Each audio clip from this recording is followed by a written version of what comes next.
Hello family அனைவருக்கும் வணக்கம். நான் தான் உங்க விக்னேஷ். நீங்க பார்த்துட்டு இருக்கிறது உங்க சேனல் விக்னேஷ். ஸோ இந்த வீடியோல நம்ம ஏன் நான் RRB technician grade 1 and grade 3 வச்சிருக்கேன்னா இதுல நான் கிட்டத்தட்ட எல்லாத்தையுமே டிஸ்கஸ் பண்ண போறேன். சரியா? அதாவது நீங்க எக்ஸாம் எப்படி பெஸ்டா கொடுக்கலாம், எக்ஸாமோட ஸ்ட்ராட்டஜி, எதுக்கு அதிக இம்பார்ட்டன்ஸ், எதுக்கு கம்மி இம்பார்ட்டன்ஸ் நீங்க தரலாம், எக்ஸாம் எப்படி அட்டன் பண்ணணுன்றத நான் அப்புறமா இன்னொரு வீடியோ மேக் பண்றேன், அதை பத்தி இல்லை. அண்ட் தென் சேஃப் ஸ்கோர் என்ன, சேஃப் அட்டெம்ப்ட் என்ன, அதை நீங்க எக்ஸ்பெக்டட் கட் ஆஃப் கூட வைங்க. அண்ட் தென் கிரேட் 1க்கு என்ன சான்சஸ், கிரேட் 3க்கு என்ன சான்சஸ். அண்ட் தென் முக்கியமான விஷயம், நான் இப்போ சொல்லிட்டு இருக்கேன்ல இந்த பிடிஎஃப், இதுல வெறும் இது மட்டும் இல்லை, ஈவன் இதுக்கு முன்னாடியில இருந்தே நீங்க ப்ராப்பரா படிக்காம இப்போ இந்த 15 டேஸ்ல ஏதாவது ஒன்று பண்ணணும் ப்ரோ, கொஞ்சம் நல்லா ஸ்கோர் பண்ணணும் அப்படின்னு நினைச்சாலும் உங்களுக்கு இந்த பிடிஎஃப் ரொம்ப யூஸ்ஃபுல்லா இருக்கும். ஏன்னா ரொம்ப முக்கியமான சயின்ஸ் மெட்டீரியல் இந்த பிடிஎஃப்ல அவைலபிளா இருக்கு. ஸோ இது எல்லாமே உங்களுக்கு நம்மளோட டெலகிராம்ல கிடைக்கும். நம்மளோட டெலகிராம் சேனல் லிங்க் எல்லாம் நான் கீழே டிஸ்கிரிப்ஷன்லயும் கமெண்ட்லயும் பின் பண்ணியிருக்கேன். மறக்காம இந்த பிடிஎஃப் டவுன்லோட் பண்ணி படிக்க ஆரம்பிச்சிருங்க. டைரக்ட் மெமரி தான், இப்போ டைம் இல்லை கான்செப்டுக்கலாம். சரியா? கான்செப்ட்லாம் இருக்கணும் அப்படிங்கிறவங்க வீடியோஸ் நிறைய ஃபாலோ பண்ணணும். ஓகேவா? So let's start. இப்போ ஃபர்ஸ்ட் ஆஃப் ஆல் வீடியோ போறதுக்கு முன்னாடி யாரெல்லாம் கிரேட் 1 ப்ரிப்பேர் பண்ணிட்டு இருக்கீங்க, அதாவது டெக்னீஷியன் கிரேட் 1 யாரெல்லாம் ப்ரிப்பரேஷன் பண்ணிட்டு இருக்கீங்கன்னு கமெண்ட்ல சொல்லுங்க. அண்ட் கிரேட் 1 கூடவே நீங்க வேற ஏதாவது ஒரு எக்ஸாமையும் டார்கெட் பண்றீங்களா, என்டிபிசி மாதிரியோ இல்ல வேற ஏதாவது ரயில்வே எக்ஸாம்ஸ் ப்ரிப்பேர் பண்ணிட்டு இருக்கீங்களா அப்படிங்கிறதையும் கமெண்ட்ல சொல்லுங்க. ஏன் இதை நான் ஸ்டார்டிங்லேயே சொல்றேன் அப்படின்னா, இந்த கிரேட் 1 சிக்னல் இருக்கு இல்லையா, இந்த எக்ஸாமுக்கு அப்ளை பண்ணியிருக்கிறவங்க கிளியர் பண்றது ரொம்பவே கஷ்டம். சரியா? ரொம்பவே கஷ்டம். ஸோ நான் நெகட்டிவா பேசல, ஏன்னா டியூ டு வேகன்சியால நான் பேசுறேன். சரியா? வேகன்சி நம்ம சென்னை ஜோன்ல வெறும் 48 இருக்கு. பட் காம்படிஷன் இதுக்கு ரொம்பவே அதிகமா இருக்கும் கிரேட் 1 சிக்னலுக்கு. சரியா? ஸோ கிரேட் 1 சிக்னல் அப்ளை பண்ணியிருக்கிறவங்க கூட வேற ஏதாவது எக்ஸாம் அப்ளை பண்ணியிருந்தாலும் அதை நிறையவே கான்சென்ட்ரேட் பண்ணுங்க. பிகாஸ் கட் ஆஃப் 90+ கூட போகலாம் சான்சஸ் இருக்கு, 85+ கூட போகலாம் சான்சஸ் இருக்கு. ஸோ சான்சஸ் ஆஃப் கிளியரிங்னு வரும்போது கொஞ்சம் கஷ்டம் தான். சரியா? இந்த எக்ஸாம் பேட்டர்ன் என்ன அப்படின்னு பார்த்தீங்கன்னா, general awareness 10, general intelligence and reasoning 15, maths 20, basics of computers and applications 20, basic science and engineering 35. ஓகேவா? Each question carries 1 mark. So 100 கேள்வி 100 மார்க். ஓகேவா? 90 மினிட்ஸ் டைம் தருவாங்க. ஓகே? ஸோ டைமிங்கும் ரொம்பவே சேலஞ்சிங்காக இருக்கும். 90 மினிட்ஸ்ல 100 கொஸ்டின்ங்கிறதும் ஏஎல்பியோட 60 மினிட்ஸ்ல 75 கொஸ்டின்ங்கிறதும் பெரிய வித்தியாசம் இல்லை. வெறும் சில செகண்ட்ஸ் தான் இதுக்கு கொஞ்சம் உங்களுக்கு அதிகமாக கிடைக்குதே தவிர, but timing plays major role இந்த எக்ஸாம்லயுமே. ஓகேவா? பட் இந்த பக்கம் நான் வரேன் அப்படிங்கும் போது, அதாவது technician grade 3 chances of getting selection அதிகம். சரியா? டெக்னீஷியன் கிரேட் 3 நீங்க இருந்தீங்கன்னா, டெக்னீஷியன் கிரேட் 3 ஓகேவா, சான்சஸ் ஆஃப் கிளியரிங் எக்ஸாம் கொஞ்சம் அதிகம். ஏன் அப்படின்னு பாத்தீங்கன்னா, இதுல நிறைய டிபார்ட்மெண்ட்ஸ் இருக்கு, நிறைய கேட்டகரிஸ் இருக்கு. ஓகேவா? அண்ட் தென் லாஸ்ட் டைம் பேட்டர்னை விட இந்த டைம் பேட்டர்ன் சேஞ்ச் ஆயிருச்சு. லாஸ்ட் டைம் பாத்தீங்கன்னா 2018ல CBT 1 CBT 2 இருந்துச்சு. இப்போ ஒரே CBT ஆகிட்டாங்க. ஆனா அதனால ஒரு டிராபேக் என்னன்னா, இப்போ ஏஎல்பியில 15 மடங்கு பேர் எடுக்கிறாங்க, எத்தனை மடங்கு பேர் எடுக்கிறாங்கன்னு நான் சொன்னேன் இல்லையா வீடியோல. ஸோ அல்டிமேட்லி ஏஎல்பியோட கட் ஆஃப் கம்மியா போச்சு. பட் டெக்னீஷியனை கம்பேர் ஏஎல்பியை கம்பேர் பண்ணும்போது டெக்னீஷியனுக்கு அப்படி இல்லை. எவ்வளோ வேகன்சியோ அவ்வளோ ஸ்டூடெண்ட்டை மட்டும் தான் அடுத்த டிவிக்கு கூப்பிட்டுருவாங்க டைரக்டா, நோ செகண்ட் ஸ்டேஜ். சரியா? அதனால கட் ஆஃப் கொஞ்சம் இன்க்ரீஸ் ஆகிறதுக்கான வாய்ப்புகள் இருக்கு அப்படின்னு நான் சொன்னாலும், இதுல ஏகப்பட்ட ட்ரேட்ஸ் இருக்கு. அதாவது ஃபிட்டர் இருக்காங்க, மிஷினிஸ்ட் இருக்காங்க, டர்னர் இருக்காங்க, வெல்டர் இருக்காங்க, ரெஃப்ரிஜரேஷன் அண்ட் ஏர் கண்டிஷனிங் இருக்காங்க, பிளாக் ஸ்மித் இருக்காங்க, பெயிண்டர் இருக்காங்க. இந்த மாதிரி டிஃப்ரெண்டான ஐடி ட்ரேட்ஸ் நிறைய பேர் இருக்காங்க. என்ன அப்படின்னு பாத்தீங்கன்னா, இப்போ ஃபிட்டர் வேகன்சில ஃபிட்டருக்கு யாரெல்லாம் அப்ளை பண்ணிருக்கீங்களோ அவங்களுக்கு மட்டும் தான் காம்படிஷன். ஸோ கட் ஆஃப்னு பாத்தீங்கன்னா டிஃப்ரெண்டா வரும். இப்போ இது பாத்தீங்கன்னா 2018ஓட கட் ஆஃப். சரியா? 2018ல வந்த cut off marks of regular candidate shortlisted for DV, அதாவது ஸ்டேஜ் 2ஓட கட் ஆஃப். சரியா? ஸோ இது ஏகப்பட்ட போஸ்ட் இருக்கு பாத்தீங்களா. இந்த மாதிரி பெயிண்டர் தனியா, ரெஃப்ரிஜரேஷன், ஏர் கண்டிஷனிங் தனியா, அதுலயுமே நிறைய டிபார்ட்மெண்ட்ஸ் இருக்கும். டர்னர் தனியா, கார்பெண்டர் தனியா, இந்த மாதிரி வரும். நீங்க ப்ரிஃபரன்ஸ்ல கொடுத்துருப்பீங்க, அப்ளை பண்ணும்போது ப்ரிஃபரன்ஸ்ல ஒரு ஆர்டரா கொடுத்துருப்பீங்க. ஃபர்ஸ்ட் இது, செகண்ட் இது, தேர்ட் இது அப்படின்னு. அந்த ப்ரிஃபரன்ஸ் பிளஸ் நீங்க எடுக்கக்கூடிய மார்க், இதை வச்சுதான் மெரிட்டும் டிசைட் ஆகும் அண்ட் உங்களுக்கு எந்த பிளேஸ்ல போஸ்ட் அப்படிங்கிறதும் டிசைட் ஆகும். ஓகேவா? ஸோ இதுல லாட் ஆஃப் ஃபேக்டர்ஸ் இருக்கு. நீங்க ஒரு டிபார்ட்மெண்ட் போட்டு, இப்போ ஃபார் எக்ஸாம்பிள் இது 2018 தான், கம்பேரிசனுக்கு சொல்றேன். இப்போ போஸ்ட் நம்பர் 139 வச்சுப்போம், technician grade 3 trimmer work shop. இதுல எத்தனை பேர் அப்ளை பண்ணிருக்காங்கன்னு தெரியாது. இதுல எத்தனை பேர் அப்ளை பண்ணிருக்காங்களோ அதுல டாப் யாருன்னு தெரியாது. ஸோ அதோட வேகன்சி என்னன்னு தெரியாது. இந்த மாதிரி லாட் ஆஃப் ஃபேக்டர்ஸ் வச்சு டெக்னீஷியன் கிரேட் 3யோட கட் ஆஃப் டிஃபர் ஆகும். பட் ஒரு விஷயம் என்னால ஷியூரா சொல்ல முடியும், டெக்னீஷியன் கிரேட் 3யோட கட் ஆஃப் ஓரளவுக்கு மீடியமா போகும். சரியா? ஓகேவா? ஸோ இப்போ நான் கட் ஆஃப் பத்தின ஒரு சின்ன இன்ஃபர்மேஷன் தான் சொல்லியிருக்கேன். சேஃப் அட்டம்ப்ட்னு நான் என்ன சொல்லுவேன்னா, உங்களோட ஷிஃப்ட்ல உங்களால எவ்வளோ கரெக்டான அட்டம்ப்ட் போட முடியுமோ அதை போடுங்க. சரியா? ஸோ நான் எப்பயுமே கொஞ்சம் அதிகமாகவே சொல்லுவேன், உங்களால் முடிஞ்ச அளவுக்கு 60+லேருந்து 65+ கரெக்டாக வித்தவுட் எனி நெகட்டிவ் மார்க்கிங் போட்டு வர பாருங்க. ஓகேவா? Out of 100. பட் உங்களோட வேகன்சி ரொம்ப கம்மி, நிறைய ட்ரேட் இருக்கு இதுல. சரியா? நிறைய டிஃப்ரெண்டான ட்ரேட் இருக்கு. உங்க ட்ரேட்ல வேகன்சி கம்மியா இருக்கு அப்படின்னா அல்டிமேட்லி கட் ஆஃப் அதிகமாகிறதுக்கு வாய்ப்பு இருக்கு. இப்போ ஒரு எலக்ட்ரிக்கல், ஒரு பெயிண்டர், இப்போ நீங்க ஒரு பர்டிகுலர் டிபார்ட்மெண்ட்டுக்கு அப்ளை பண்றீங்க, ப்ரிஃபரன்ஸ்ல வெறும் 1-2 போஸ்ட் தான் இருக்கு. ஃபார் எக்ஸாம்பிள் பெயிண்டர் நீங்க அப்ளை பண்றீங்க, 2 இடத்துல மட்டும் தான் பெயிண்டர் வேகன்சி இருக்கு. அந்த 2 இடத்துலயுமே வேகன்சி கம்மி. இங்க ஒரு 10 போஸ்ட், இங்க ஒரு 20 போஸ்ட். அப்போ பெயிண்டரோட கட் ஆஃப் இன்க்ரீஸ் ஆகிறதுக்கான சான்சஸ் ரொம்பவே அதிகம். ஸோ நீங்க என்ன ட்ரேட் அப்ளை பண்ணியிருக்கீங்க, அதோட வேகன்சி என்ன, அதை பொறுத்து உங்களோட அட்டம்ப்டும் கண்டிப்பா வேரி ஆகும். பட் மைண்ட்ல ஒரு விஷயம் நான் கிளியரா சொல்றேன் பாருங்க, மைண்ட்ல நீங்க யாரும் இத்தனை கொஸ்டின் அட்டன் பண்ணணும், அவுட் ஆஃப் 100 80 அட்டன் பண்ணணும், அவுட் ஆஃப் 100 70 அட்டன் பண்ணணுன்ற மைண்ட் செட்டோட போகாதீங்க. ஸோ அது வந்து நீங்க ஏதாவது கொஸ்டின் தெரியலன்னு விட்டா கூட கடைசியில் அதை அட்டன் பண்றதுக்கு போவீங்க, அப்புறம் அது தப்பாகி நெகட்டிவ் மார்க்கா போறதுக்கான சான்சஸ் ரொம்பவே அதிகம். சரியா? ஸோ இவ்வளோ விஷயங்கள் இருக்கு டெக்னீஷியன் கிரேட் 3 ஸ்டூடெண்ட்ஸ்க்கு. ஸோ டெக்னீஷியன் கிரேட் 3 யாரெல்லாம் அப்ளை பண்ணியிருக்கீங்க, என்ன ட்ரேட் அப்படிங்கிறதையும் மறக்காம கீழே கமெண்ட்ல சொல்லுங்க. சரியா? உங்களோட எக்ஸாம் பேட்டர்ன் எப்படி இருக்கும்? Maths, reasoning, science, general awareness. So difference என்னன்னு பார்த்தீங்கன்னா, இவங்களுக்கு பேசிக், அதாவது கம்ப்யூட்டர் சயின்ஸ்னு ஒன்று தனியாகவும் பேசிக் சயின்ஸ் அண்ட் இன்ஜினியரிங்னு தனியாகவும் கொடுத்துருக்காங்க. இது ரெண்டுமே புதுசு, இந்த தடவை தான் இந்த மாதிரி பண்ணியிருக்காங்க. கம்ப்யூட்டர்னா என்ன, பேசிக் கம்ப்யூட்டர்ஸ் ஸ்கூல் புக்ஸ்ல 9th and 10th கூட அவைலபிளா இருக்கும், நீங்க அதை பார்க்கலாம். பேசிக் சயின்ஸ் அண்ட் இன்ஜினியரிங் அப்படிங்கிற பேர்ல பிசிக்ஸோட இம்பார்ட்டன்ஸை இதுல அதிகப்படுத்திருக்காங்க. பிசிக்ஸோட இம்பார்ட்டன்ஸ் இதுல அதிகம், வேற ஒன்றும் பெரிய விஷயம் இதுல பண்ணிடல. சரியா? இன்னும் டீட்டெயிலா பார்க்கலாம் வீடியோ போக போக. டெக்னீஷியன் கிரேட் 3 ஸ்டூடெண்ட்ஸ் மேக்ஸிமம் ஃபோக்கஸை மேக்ஸ், ரீசனிங், ஜெனரல் சயின்ஸ்ல வைங்க. ஏன்? 25 மேக்ஸ், 25 ரீசனிங், 40 சயின்ஸ். ஸோ மொத்தத்துல 90 மார்க்ஸ் அவுட் ஆஃப் 100 வந்து பாத்தீங்கன்னா இந்த மேக்ஸ், ரீசனிங் அண்ட் சயின்ஸ்லயே கேட்கறாங்க. பட் ரொம்ப டைரக்டா ரொம்ப ஈஸியா வரும் அப்படின்னு நினைக்காதீங்க. ஓகேவா? எக்ஸாமோட லெவல் கொஞ்சம் மாடரேட்டா போறதுக்கான வாய்ப்பு கூட இருக்கு, ரொம்ப டஃபா போகாது. சரியா? ஸோ இப்போ நடந்து முடிஞ்ச ஏஎல்பியை வச்சு நிறைய இம்பார்ட்டன்ட் டாபிக்ஸ், நிறைய இம்பார்ட்டன்டான தியரி பார்ட் நீங்க மனப்பாடம் பண்ண வேண்டியது, அதையும் இந்த பிடிஎஃப்ல கொடுத்துருக்கேன். எண்டு வரைக்கும் பாருங்க, பிடிஎஃப்பும் டவுன்லோட் பண்ணி படிக்க ஸ்டார்ட் பண்ணிடுங்க. சரியா? ஸோ அதே மாதிரி தான் ஈச் கொஸ்டின் கேரிஸ் 1 மார்க். இந்த ஜென்ரல் அவேர்னஸ் இருக்கு இல்லையா, 10 மார்க், அது டோட்டலா உங்க திறமை. ஸோ இதை 3த்தையும் நீங்க கம்ப்ளீட் பண்ணிட்டீங்க. பட் இது 3த்தையும் ஃபர்ஸ்ட் ப்ரிஃபரன்ஸா வைக்கணும். அதிக இம்பார்ட்டன்ஸ் இந்த 3த்துக்கும் நீங்க கொடுத்துட்ட பிறகு டைம் இருக்கு, செலக்டடா சில டாபிக்ஸ் சொல்லுங்க அப்படின்னா அதையும் கொண்டு வந்துருங்க. ஹிஸ்ட்ரியில என்ன நீங்க பார்க்கணும், ஜியாகிரபில என்ன நீங்க பார்க்கணும், ஜிகேல எது ரொம்ப இம்பார்ட்டன்ட், இது எல்லாமே கொண்டு வந்திருக்கேன். இஃப் பாசிபிள் அந்த செலக்டட் டாபிக்ல இருந்து படிச்சுட்டு போங்க. சரியா? ஸோ 90 minutes 100 questions அப்படிங்கும் போது கிரேட் 1க்கும் கிரேட் 3க்கும் டைமிங்கிறது சேம் தான். ஓகே. ஸோ சில மஸ்ட் டூ டாபிக்ஸ்ன்னு சொல்றேன். இது லாஸ்ட் மூமெண்ட் இல்லையா, ஒரு 15 நாள் கிட்ட தான் இருக்கு, 2 weeks தான் இருக்கு அப்படிங்கும் போது எல்லா டாபிக்கும் கொண்டு வரல. ஓகேவா? ஸோ மேக்ஸ்ல இந்த டாபிக்லாம் மஸ்ட் டூ. ஓகேவா? நம்பர் சிஸ்டம் நீங்க பார்க்கணும், சிம்பிளிஃபிகேஷன், மென்சுரேஷன்ல இருந்து எப்பயுமே கேள்வி வரும். 1 or 2 questions எக்ஸ்பெக்டட், கம்பல்சரி வரும்.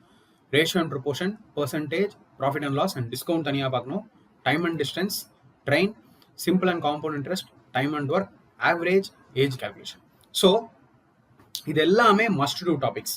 மேக்ஸை பொறுத்த வரைக்கும் கண்டிப்பா டைம் டேக்கிங் ஆன ஒரு பார்ட். ஸோ இதை ஸ்மார்ட்டா நீங்க எக்ஸாம்ல அட்டன் பண்ணணும். சில டாபிக்லாம் ஈஸியா இருக்கு, மைண்ட்லயே சால்வ் ஆகுது அப்படின்னா அதெல்லாம் ஃபர்ஸ்ட்ல அட்டன் பண்ணணும். கொஞ்சம் கால்குலேட்டிவா இருக்கு, 2 ஸ்டெப் இல்ல 3 ஸ்டெப் போட்டா சால்வ் ஆகும் இந்த சம் அப்படிங்கறதெல்லாம் ஒரு 3rd round 4th round solve பண்றது பெட்டரா இருக்கும். சரியா? தெரியவே தெரியல, சுத்தமா ஐடியா இல்லை அப்படிங்கிற கொஸ்டினை நீங்க டச் பண்ணாம விடுறது பெஸ்ட். அண்ட் ரொம்ப கால்குலேட்டிவா பெரிய கொஸ்டினா இருக்கு, இது அட்டன் பண்ணா கண்டிப்பா டைம் போயிடும் அப்படிங்கும் போது அந்த கொஸ்டினையும் நீங்க அவாய்ட் பண்றது நல்லது. அந்த கொஸ்டின் நீங்க அட்டன் பண்ற டைம்ல ஈஸியான 2ல இருந்து 3 கொஸ்டின் அட்டன் பண்ணலாம் இல்லையா, அதனால உங்க ஸ்கோரும் நல்லா பூஸ்ட் ஆகும். ஸோ இதெல்லாம் மஸ்ட் டூ டாபிக்ஸ். அப்போ இதுல இல்லாத algebra, trigonometry, geometry if possible உங்களுக்கு டைம் இருந்தா பாருங்க. இதெல்லாம் கொஞ்சம் இம்பார்ட்டன்ட் அப்படின்னு நான் சொல்றேன் அரித்மெட்டிக் டாபிக்ஸ். சரியா? ரீசனிங்ல ரொம்ப செலக்டடா தான் கொண்டு வந்திருக்கேன். ரீசனிங்கை பொறுத்த வரைக்கும் இந்த டாபிக்ஸ்ல இருந்தெல்லாம் கட்டாயம் கொஸ்டின்ஸ் வரும். சரியா? Analogy, classification, alphabetical series, number series, coding, decoding, syllogism, direction, logical reasoning. Logical ரீசனிங்னா statement and conclusion, statement and assumption, argument, இந்த மாதிரி. Mathematical operation, blood relation. ரொம்ப செலக்டட் டாபிக். ரீசனிங்கை பொறுத்த வரைக்கும் இருக்கிறதுலேயே கொஞ்சம் ஈஸியா மார்க் வாங்கலாம் எதுல அப்படின்னு சொல்லுங்க அப்படின்னா, ஈஸியா ஸ்கோரிங் சப்ஜெக்ட்னா இந்த ரீசனிங்கா நான் சொல்வேன். அதிக வெரைட்டிஸ் இருக்காது, அதிக டைப்ஸ் இருக்காது, பட் இது எல்லாமே நீங்க பார்த்துட்டு போங்க. சரியா? இதுலயும் அதே மாதிரி டைம் டேக்கிங்கான ரீசனிங்லாம் இருந்ததுன்னா விடுறது பெட்டர். இந்த டைரக்ஷன், சீட்டிங் அரேஞ்ச்மெண்ட், இதெல்லாம் எப்பயுமே கொஞ்சம் லென்த்தி கொஸ்டின்ஸ் வரும், பார்க்கவே நம்மள கன்ஃபியூஸ் பண்ணும், மானிட்டர் ஃபுல்லா கொஸ்டின் இருக்கும். அந்த மாதிரி கொஸ்டின்லாம் அவாய்ட் பண்ணுங்க. இஃப் பாசிபிள் தெரியும் அப்படின்னா லாஸ்ட்ல அட்டன் பண்ண ட்ரை பண்ணுங்க. ஓகேவா? அண்ட் தென் சயின்ஸுக்கு வரேன். சயின்ஸை பொறுத்த வரைக்கும் டெக்னீஷியன் கிரேட் 3க்கு ஜாப் டிசைடிங். சரியா? ஜாப் டிசைடிங்னு சொல்றேன். ஓகேவா? டெக்னீஷியன் கிரேட் 1 பொறுத்த வரைக்கும் பேசிக் சயின்ஸ் அண்ட் இன்ஜினியரிங்ல உங்களுக்கு என்ன கொடுத்துருக்காங்கிறதையும் இதுலயே நான் சொல்லிடுறேன். சரியா? கிரேட் 3 இதெல்லாமே நீங்க ஸ்பெஷலா படிங்க. பிசிக்ஸை பொறுத்த வரைக்கும் light, human eye, electricity, magnetism, sound, units. So இதை பாருங்க அப்படின்னு நான் சொல்றது சும்மா ஒரு லூசன் புக்கோ ஒரு அரியன் புக்கோ வாங்கி இதுல இருக்க லைட்டை அப்படியே படிச்சுட்டு போயிடுறது இல்லை. Complete CBSE book plus previous இயர்ல கேட்கப்பட்ட கொஸ்டின் சால்வ் பண்ணா மட்டும்தான் சயின்ஸ் நீங்க கவர் பண்ணதா அர்த்தம். பிசிக்ஸ் ஆகட்டும், கெமிஸ்ட்ரி ஆகட்டும், பயாலஜி ஆகட்டும். இல்லைன்னா உங்களால அட்டன் பண்ண முடியாது. ஓகேவா? கிரேட் 1 பொறுத்த வரைக்கும் வெறும் பிசிக்ஸ் நீங்க பார்த்தா போதும், ஆனா ரொம்ப ஈஸியா இருக்கும்னு நினைச்சு போகாதீங்க. So basic science and engineering for grade 1. ஓகேவா? டெக்னீஷியன் கிரேட் 1ல கம்ப்ளீட் பிசிக்ஸ். பட் கம்ப்ளீட் பிசிக்ஸ்ல உங்களை எந்த அளவுக்கு கான்செப்சுவலா கேட்டு வாங்க முடியுமோ கேட்டு வாங்கிடுவாங்க. அந்த மாதிரி இருக்கும் கொஸ்டின். சரியா? ஸோ பிசிக்ஸ் ஃபண்டமெண்டல்ஸ், பேசிக்ஸ், இந்த வேர்டை பார்த்து மட்டும் தயவு செஞ்சு அண்டர் எஸ்டிமேட் பண்ணிடாதீங்க. கொஸ்டின்ஸ் நல்லா தரமா இருக்கும். ஓகேவா? நியூமெரிக்கல்ஸ் கேட்பாங்க, கான்செப்சுவலாக கேட்பாங்க. சிபிஎஸ்சி புக்ஸ் தான், சிபிஎஸ்சி புக்ஸை தாண்டியெல்லாம் வராது. பட் அந்த சிபிஎஸ்சி புக்ஸை நீங்கள் எந்த அளவுக்கு கவர் பண்ணியிருக்கீங்க அப்படிங்கிறது ரொம்ப முக்கியம். சரியா? யூனிட்ஸ் நம்ம பேசிக்காக அந்த எஸ்ஐ யூனிட்ஸ் இதெல்லாம் பார்ப்போம்ல, யூனிட்ஸ் அண்ட் மெஷர்மெண்ட்ஸ் அதுலேயே வந்துடும். Mass, weight, density, work, power, energy. அதாவது சிம்பிளா சொல்லணும்னா CBSE 9th and 10th book. சரியா? பட் சம் பார்ட்ஸ் ஆஃப் இதுல சில பார்ட்ஸ்க்குலாம் நீங்க 11th and 12th ரெஃபர் பண்றது வரைக்கும் பெஸ்ட், குறிப்பிட்ட சில டாபிக்ஸ்க்கு. சரியா? So heat and temperature, speed and velocity, இது எல்லாமே 9th and 10th புக்ல உங்களுக்கு கிடைக்கும். தியரி பிளஸ் நியூமரிக்கல்ஸ் ப்ராக்டிஸ் பண்றது ரொம்ப ரொம்ப அவசியம். ஒய்சிடி புக்லயே இருக்கு இந்த சாப்டர்ஸோட ப்ரீவியஸ் இயர் கொஸ்டின்ஸ்லாம். எலக்ட்ரிசிட்டி இருக்கு, மேக்னட்டிசம் இருக்கு. ஸோ இது வரைக்கும் உங்களுக்கு கவலையே இல்லை. அதாவது டில் இந்த மேக்னெட்டிக் இண்டக்ஷன் வரைக்குமே கிட்டத்தட்ட 9th and 10th நீங்க ஃபாலோ பண்ணீங்கனாலே போதும். With concepts, with theory, with derivation இருந்தா டெரிவேஷன், ஃபார்முலா இருந்தா ஃபார்முலா, நியூமெரிக்கல் தான் நியூமெரிக்கல். எலக்ட்ரானிக்ஸ்க்கு நீங்க அடிஷனல் எஃபர்ட்ஸ் கண்டிப்பா போட்டாகணும். ஓகேவா? எலக்ட்ரானிக்ஸ் மட்டும் தான் வந்து அடிஷ்னலாக கொடுத்துருக்காங்க, ஏன்னா சிக்னல் டிபார்ட்மெண்ட் அப்படிங்கிறதுனால. எலக்ட்ரானிக்ஸ்லயும் basic electronics, digital electronics, electronic devices and circuits, electrical circuits பார்த்தீங்கனாலே போதும். Microcontroller, microprocessor, electronic measurements, measuring systems and principles, range extension methods, cathode ray oscilloscope, LCD, LED panel, transducers. So பெரிய பெரிய டாபிக்லாம் இல்லை. சரியா? ஒவ்வொரு டாபிக்குமே ஒரு 2-3 paragraph நீங்க பாத்தீங்கனாலே போதும். அண்ட் இஃப் டெரிவேஷன் இருந்தா டெரிவேஷன், ஃபார்முலா இருந்தா ஃபார்முலா. ஓகேவா? பட் எலக்ட்ரானிக்ஸை பொறுத்த வரைக்கும் கான்செப்சுவலான ஒரு பார்ட் தான். இதில் வந்து பார்த்தீங்கன்னா ஹைலி நியூமரிக்கல்ஸ்லாம் எதுவும் ரொம்ப கேட்க மாட்டாங்க. தியரிட்டிக்கலாக நீங்கள் வந்து அதிகமாக எக்ஸ்பெக்ட் பண்ணலாம். ஓகேவா? ஸோ இப்போ 35 கொஸ்டின் இல்லையா? பேசிக் சயின்ஸ் அண்ட் இன்ஜினியரிங் 35 தானே? ஒரு முறை கன்ஃபார்ம் பண்ணிக்கிறேன்.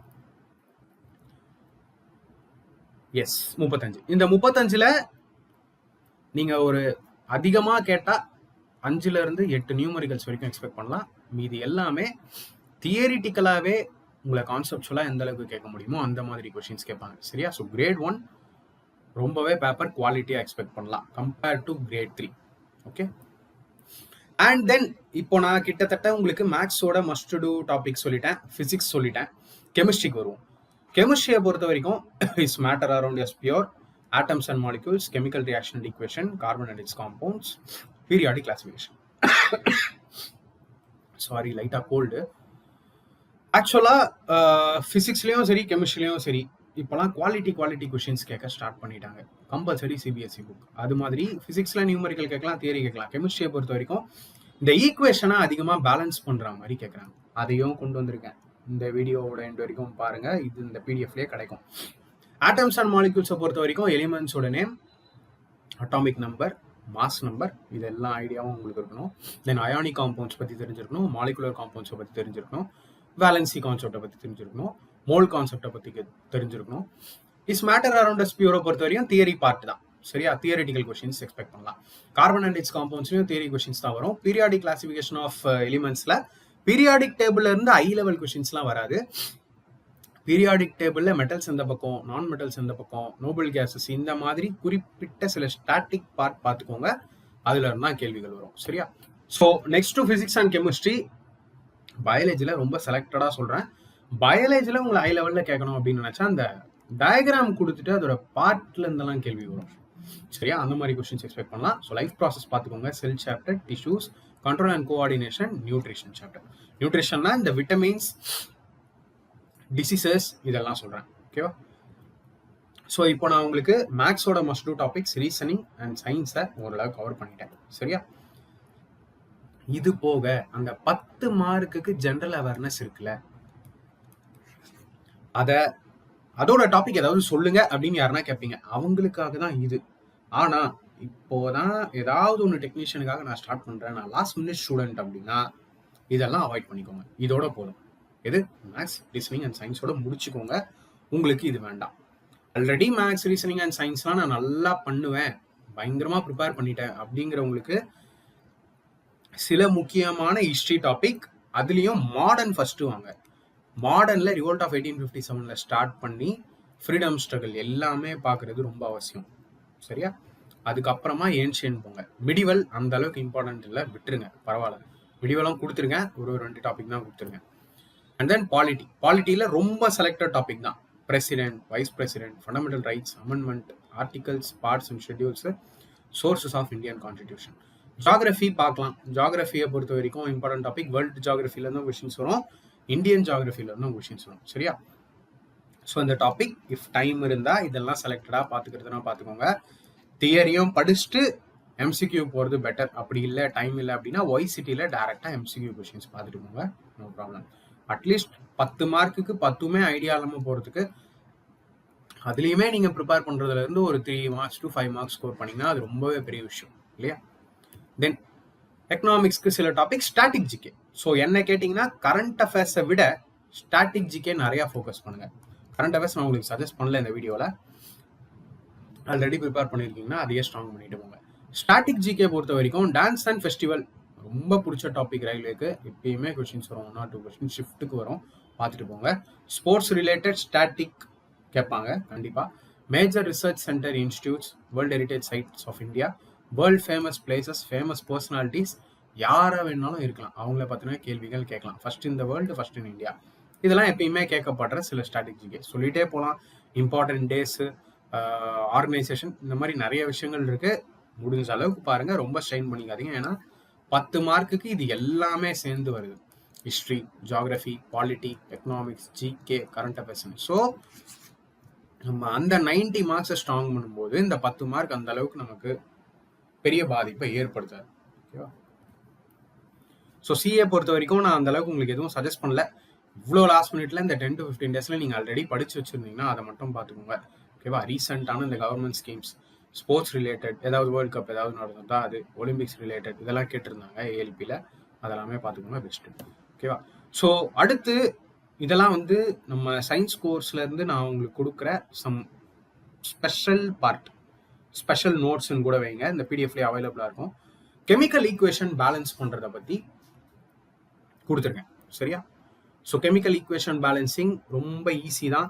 லெஃப்ட் ஹேண்ட் சைடில் என்னெல்லாம் எலிமெண்ட்ஸ் இருக்குது நீங்கள் எழுதிக்கணும், ரைட் ஹேண்ட் சைடு என்னெல்லாம் எலிமெண்ட்ஸ் இருக்குது நீங்கள் எழுதிக்கணும், தென் பேலன்ஸ் பண்ணணும். சரியா? இதை உங்களுக்கு இந்த பேலன்சிங் ஆஃப் கெமிக்கல் ஈக்குவேஷன் நிறைய கொஷின்ஸ் பார்த்தேன் இப்போ நடந்து முடிஞ்ச ஏல்பிலையும். சரி, பேலன்சிங் ஆஃப் கெமிக்கல் ஈக்குவேஷனுக்கு நம்ம வந்து ஒரு வீடியோவே கூட செப்பரேட்டாக பண்ணிடலாம். சரியா? பெஸ்ட்டாக இருக்கும். இது பார்த்தா உங்களுக்கு அந்தளவுக்கு புரியாது, பட் இந்த நோட்ஸில் இது இருக்கட்டும். சரியா? And then SI units. Okay, SI units almost எல்லா குவான்டிட்டிக்கும் இருக்கும். லென்த்தோட எஸ்ஐ யூனிட் என்ன, மாஸோட எஸ்ஐ யூனிட் என்ன, இது எல்லாமே பார்த்துட்டு போங்க. நான் கொடுக்கறது எல்லாமே நீங்கள் மெமரி தான் பண்ணணும். சரியா? இப்போ கான்செப்ட்ஸ்லாம் பார்த்துட்டு போனா பயங்கரமாக டைம் எடுக்கும். இது ரொம்ப ரொம்ப முக்கியம் எல்லாமே. அண்ட் தென் இது வந்து பார்த்தீங்கன்னா concave mirror and convex mirror. அதோட ஆப்ஜெக்ட் எங்கே, இமேஜ் எங்கே ஃபாலோ ஆகும், இந்த மாதிரியான ஸ்டாட்டிக் பார்ட்லேருந்து கொஸ்டின்ஸ் வரும். சரியா? அண்ட் தென் எலக்ட்ரிசிட்டி சாப்டரோட ரொம்ப முக்கியம். இது வந்து டைரக்ட் கொஸ்டின் கேட்பாங்க. ஒன்றும் இல்லை, சிம்பிள். இதுக்கு முன்னாடி உங்களுக்கு ஐடியா இல்லைனாலும் இப்போவே சொல்கிறேன். கரண்ட்டு, சார்ஜ், டைம், இதில் ஏதாவது ஒன்று கொடுத்துட்டு, இதில் ஏதாவது 2 கொடுத்துட்டு ஏதாவது ஒன்று கேட்பாங்க. அப்போ என்ன பண்ணுவீங்க? இப்போ சப்போஸ் கியூ கேட்டாங்கன்னா என்ன பண்ணுவீங்க? அந்த டி அங்கே அனுப்புவீங்களா? ஐ கேட்டாங்கன்னா என்ன பண்ணுவீங்க? கியூ பை டி பண்ணுவீங்களா? இவ்வளோதான் விஷயமே. டைரக்ட் வேல்யூஸ் கொடுத்துருவாங்க, அதை சப்ஸ்டியூட் பண்ணி கண்டுபிடிக்கணும். Potential difference V is equal to W by Q. So இந்த I is equal to Q by T, V is equal to W by Q, இது எல்லாமே உங்கள் மைண்டில் இருக்கணும். ஓகேவா? தென் ஒரு எலக்ட்ரானோட சார்ஜ் என்னன்னு கேட்பாங்க. 1.6 into 10 to the power -19. So இதுல இருந்தே டைரக்டான கொஸ்டின்ஸ் வரும். அந்த மாதிரியான பிடிஎஃப் இது. சரியா? தென் யூனிட் கொடுத்துருக்கேன். ஃபர்ஸ்ட் 20 எலிமெண்ட்ஸ் ரொம்ப முக்கியம். கெமிஸ்ட்ரியை பொறுத்த வரைக்கும் முதல் 20 எலிமெண்ட் அதோட mass number or atomic mass ரெண்டுமே ஒன்று தான். சரியா? அதை நீங்கள் தெரிஞ்சுட்டு போகிறது அவசியம். தென் அந்த ஃபர்ஸ்ட் 20 எலிமெண்ட்ஸ்க்கு அது மெட்டலா நான் மெட்டலா, உலோகமா அலோகமா, அதோட வேலன்சி இணைத்திறன் என்ன, நம்பர் ஆஃப் புரோட்டான்கள் எத்தனை, எலக்ட்ரான்கள் எத்தனை, கே ஷெல்ல எவ்வளோ எலக்ட்ரான் இருக்கும், எல் ஷெல்ல எவ்வளோ, இதெல்லாம் டீட்டெயிலாக படிக்க வேண்டியது. சரியா? ஸோ உங்களுக்கு சயின்ஸ்லாம் கிளாரிட்டி இல்லை அப்படின்னா நம்மகிட்ட கோர்ஸும் இருக்குது. இஃப் இன்ட்ரெஸ்ட்னா ஜாயின் பண்ணிக்கோங்க, அதுவும் தமிழில். Then valency related, electron, proton, neutron, அதை கண்டுபிடிச்சவங்க, அதோட சார்ஜஸ், சிம்பிள், ஆட்டம்ல அது எங்க லொக்கேட் ஆயிடும் அது. தென் இன்ஆர்கானிக் காம்பவுண்ட் லிஸ்ட் கம்பல்சரி ஒரு கேள்வியிலேருந்து 2 கேள்வி இதில் வரும். நீங்கள் எனக்கு எக்ஸாம் முடிச்சுட்டு சொல்லுவீங்க. சரியா? ஒவ்வொரு காம்பவுண்டோட ஃபார்முலா, கெமிக்கல் ஃபார்முலா ஒன்று. வாட்டர் என்ன, வாட்டரை விட்டுருங்க, ரொம்ப ஈஸி, கேட்க மாட்டாங்க. இப்போ பாஸ்போரிக் ஆசிட்னா என்னன்னு கேட்குறாங்கன்னா, what is the chemical formula for phosphoric acid அப்படியும் கேட்கலாம். அப்படி இல்லைனா இந்த கெமிக்கல் ஃபார்முலா கொடுத்துட்டு பாஸ்போரிக் ஆசிட் கேட்கலாம். இந்த கெமிக்கல் ஃபார்முலா எந்த காம்பவுண்டுடையது, அப்போ நீங்கள் இதை ஆன்சர் பண்ணணும். சரியா? இது எல்லாமே மஸ்ட் மெமரி. ஓகே, உங்கள் மைண்ட்லேயே இருக்கணும். பிடிஎஃப் உங்ககிட்ட தான் இருக்க போது பார்த்துக்கோங்க. Inorganic compound list, organic compound list, sulphates, காமனாக இருக்கக்கூடிய சல்ஃபேட்டுகள். சரியா? கார்போனேட்டுகள், ஹைட்ரேட்டட் கார்போனேட்டுகள், இது எல்லாமே தமிழ்லையும் இதே தான். இப்போ சோடியம் கார்பனேட்னா அங்கேயும் சோடியம் கார்பனேட். சரியா? அண்ட் தென் ரொம்ப முக்கியமான விஷயம் இது, கெமிஸ்ட்ரியில் ரயில்வேக்கு ரொம்ப பிடிச்ச பார்ட்டு, இந்த வாஷிங் சோடானா என்னன்னு கேட்பாங்க. ஸோ வாஷிங் சோடானா என்ன, சோடியம் கார்பனேட் இப்படியும் கேட்கலாம், இல்லை வாஷிங் சோடாவோட ஃபார்முலா என்னன்னு கேட்கலாம். அதே மாதிரி லைம் ஸ்டோன்னாலும், மார்பிள்னாலும், சாக்குனாலும் அது கால்சியம் கார்பனேட்டை தான் குறிக்கும். ஸோ இதில் ஏதாவது ஒன்று கேட்டு ஃபார்முலா கேட்டால் இதை போடுங்க, இதை ஏதாவது ஒன்று கேட்டு காம்பவுண்டோட நேம் கேட்டால் கால்சியம் கார்பனேட் மார்க் பண்ணுங்க. ஓகேவா? தென் எல்லாமே இதில் கொடுத்துருக்கேன். ஆக்சைடுகள் இருக்குது. இதோ குயிக்லைம்னா என்னன்னு கேட்பாங்க டக்குன்னு. ரஸ்டோட இன்னொரு பேர் என்ன, கெமிக்கல் நேம் என்ன கேட்கலாம், அயன் ஆக்சைடு, வாய்ப்புகள் இருக்கு. சரியா? நான் மெட்டாலிக் ஆக்சைடு, நான் மெட்டாலிக் ஆக்சைடுகள், ஹைட்ராக்சைடு, ஸோ காஸ்டிக் சோடா டக்குன்னு கேட்டுருவாங்க. ஸ்லாக்டு லைம்னா என்னன்னு டக்குன்னு கேட்டுருவாங்க. ஸோ இதெல்லாம் ரொம்ப முக்கியம், அதான் கொடுத்துருக்கேன். பிஹெச் வேல்யூ எல்லாம் எக்ஸாம்லேயும் வரும். சரியா? 7ஆம் நம்பரில் இருந்தால் அது நியூட்ரல், அமிலத்தன்மையும் இல்லை காரத்தன்மையும் இல்லை. சரியா? பட் 7க்கு குறைஞ்சதுன்னா அமிலத்தன்மை, 7 அதிகரிச்சதுன்னா காரத்தன்மை, பார்த்துக்கோங்க. தென் முக்கியமான அமிலங்கள் அதோட பிஹெச் மதிப்பு, முக்கியமான காரங்கள் அதோட பிஹெச் மதிப்பு தமிழ்லையும் இருக்கு, பார்த்துக்கோங்க. ஆர்கானிக் ஆசிடுகள், இன்ஆர்கானிக் ஆசிட், அதாவது இந்த ஆசிடோட நேம் கொடுத்து இதை கேட்கலாம், அல்லது இதை கொடுத்து ஆசிடோட நேம் கேட்கலாம். சரியா? அதே மாதிரி இங்க தென் ஒவ்வொரு ஆசிடும் இதில் ப்ரெசென்ட் ஆயிருக்கு. இதெல்லாம் எடிபிள் ஆசிட்ஸ், நம்மளால சாப்பிட முடியும். இந்த citric acid, acetic acid, lactic ஆசிட்லாம் நம்ம பாலில் இருக்குது. சரியா? ஸோ இது எல்லாமே ரொம்ப முக்கியம். அப்ளிகேஷன் பேஸ்டு கொஸ்டின்ஸை நீங்கள் நிறைய எக்ஸ்பெக்ட் பண்ணலாம். டெக்னீஷியன் ஆஸ்பிரன்ஸ்க்கு ஒன்று நான் சொல்ல விரும்புகிறேன், உங்களோட குட் அட்டம்ப்டை கொடுங்க. சரியா? அண்ட் ஒன்ஸ் எக்ஸாம் முடிச்சிட்டிங்கன்னா நோ கம்பேரிசன், நத்திங். சரியா? யார் எவ்வளோ பண்ணாங்க, யார் எவ்வளோ கொஷின் சால்வ் பண்ணாங்க, கட் ஆஃப் எவ்வளோ போகும், யாராலையுமே எதையுமே சொல்ல முடியாது. ஸோ உங்களோட மைண்டு தான் அப்செட் ஆகும். ஓகேவா? நீங்கள் என்ன ப்ரிப்பேர் பண்ணியிருக்கீங்க, அண்ட் இந்த லாஸ்ட் ஃபியூ டேஸ் உங்களால் இன்னும் என்ன எஃபர்ட் போட முடியும், இன்னும் எவ்வளோ பெட்டராக ரிவிஷன் பண்ண முடியும், எக்ஸாமில் நீங்கள் கற்றுக்கிட்ட விஷயத்த, நீங்கள் படித்த விஷயத்த எப்படி அட்டம்ப்டாக கொடுக்க முடியும், இது ரொம்பவே முக்கியம். சரியா? ஸோ எக்ஸாம் கிட்ட வரும்போது எக்ஸாம் அட்டன் பண்ணுறதுக்கான சில டிப்ஸ் அண்ட் ஸ்ட்ராட்டஜிஸ் நான் கண்டிப்பாக தரேன். ஸோ அடுத்த வீடியோவில் பார்க்கலாம். Thank you friends.